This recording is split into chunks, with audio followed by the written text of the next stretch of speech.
குட்டி கிரியேட்டர்ஸ், இன்னைக்கு நம்ம பார்க்க போறது சிவாவும் கரடியும் எபிசோட் 6. இதுல கரடியை யாரோ கடத்துறாங்க. இப்போ நம்ம கதைக்குள்ள போலாம். சிவா தனது ஆனுவல் லீவை மிகவும் சந்தோஷமாக அனுபவிக்கிறான். சிவாவின் அம்மா அவனை சுவிட்சர்லாந்துக்கு ட்ரிப் அழைத்து செல்கிறார்கள். சுவிட்சர்லாந்து மிக அழகான இடமாக இருக்கிறது. அவன் அங்கு ஸ்னோவுடன் விளையாடுகிறான். பின்பு அவன் ஐஸ் கட்டிகளை வைத்து வீடு செய்து மகிழ்கிறான். அதற்கு பின் ஸ்லைடிங் செல்கிறான். அது மிகவும் அற்புதமாக இருந்தது. அங்கு விளையாட ஏராளமான வாய்ப்புகள் உள்ளன. சுவிட்சர்லாந்தின் அழகான காட்சிகளை காண்கிறான். ஸ்வீட்ஸ், சாக்லேட்ஸை வாங்க செல்கிறான். எல்லா ஸ்வீட்ஸ் சாக்லேட்டையும் பார்த்துவிட்டு மகிழ்ச்சியில் குதிக்கிறான். சிவா தனது அம்மாவுடன் மகிழ்ச்சியாக ட்ரிப்பை அனுபவிக்கிறான். அவன் நிறைய மெமரிஸை சேகரிக்கிறான். சுவிட்சர்லாந்தில் இருந்து திரும்பி வருகிறான். வந்த பின் கரடியை பார்க்க வேண்டும் என்று நினைக்கிறான். சிவா கரடி நண்பரை பார்க்க காட்டுக்கு செல்கிறான்.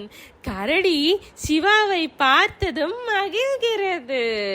அப்போது அங்கு கரடியின் காதலி கரடியின் வீட்டில் இருக்கிறாள். அவள் பெயர் தாரா. நம்ம கரடி தனது சமையல் திறமைகளால் தனது காதலி தாராவை இம்ப்ரெஸ் செய்ய முயல்கிறான். அப்போது 2 நரிகள் கரடியின் வீட்டின் ஜன்னல் வழியாக கடந்து செல்கின்றன. நரிகள் கரடியின் வாழ்க்கையை கண்டு அதிசயப்படுகின்றன மற்றும் கரடியின் வீட்டில் உள்ள உணவுப் பொருட்களை கண்டு பொறாமை கொள்கின்றன, ஆசைப்படுகின்றன. நரிகள் உணவை எடுக்க தினமும் கரடியின் வீட்டிற்கு சென்று உணவுக்காக காத்திருக்கின்றன. நரிகள் கரடியின் அசைவுகளை கண்காணிக்க ஆரம்பிக்கின்றன. நரிகள் ஒரு பழைய ஜிப்சி கார் பயன்படுத்துகின்றன. அது பல பிரச்சனைகளை கொண்டுள்ளது. சிவா கரடி வீட்டிற்கு வரும்போது ஒரு சர்ச் டாகை அழைத்து கொண்டு வருகிறான். அந்த நாயிடம் பல எலக்ட்ரானிக் கருவிகள் இருக்கின்றன. நரிகள் கரடியின் காதலியை கடத்தி கரடியிடம் உள்ள அனைத்து உணவையும் தருமாறு கேட்க திட்டமிடுகின்றன. தாரா மலர்களை பறிக்க காட்டிற்கு செல்கிறாள். முதல் நாள் நரிகள் தாராவை கடத்த முயல்கின்றன. ஆனால் அங்கு கார் மண்ணில் சிக்கி கொண்டது. அவர்களால் எடுக்கவே முடியவில்லை. அதற்கு பின்பு 2வது நாள் நரிகள் தாராவை கடத்த முயல்கின்றன. ஆனால் சர்ச் டாக் அதை கண்டுபிடித்து விட்டது. அவர்களின் திட்டத்தை கைவிடுகின்றன. பயத்தில் ஓடிவிட்டன. 3வது நாள் தாராவை கடத்த முயற்சிக்கின்றன.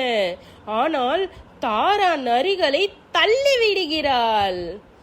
அதற்கு பின் நரிகள் அறிவுள்ள முயலிடம் சென்று யோசனை பெறுகின்றன.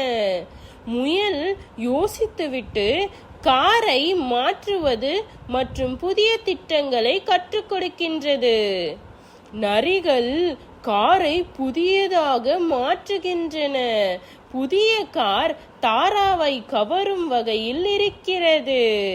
நரிகள் யாரும் இல்லாத நேரத்தில் கரடியின் வீட்டிற்கு செல்கின்றன. பின்பு தாராவிடம் செல்கின்றன. அவளை நரிகளின் புது காரில் கடத்திவிட்டன. இதுக்கப்புறம் தாராக்கு என்ன ஆச்சுன்னு நீங்க தெரிஞ்சுக்கணும்னா அடுத்த பாட்டை பாருங்க. இந்த மாதிரி நீங்க நிறைய கதைகளை பார்க்கணும்னா இந்த வீடியோவை லைக் பண்ணுங்க, ஷேர் பண்ணுங்க, கமெண்ட் பண்ணுங்க. அப்படியே குட்டி கிரியேட்டர்ஸ் சேனலை சப்ஸ்கிரைப் பண்ணுங்க. அப்படியே பக்கத்துல இருக்க பெல் ஐகானையும் கிளிக் பண்ணுங்க. அடுத்த வீடியோல பார்க்கலாம். பாய் குட்டீஸ்.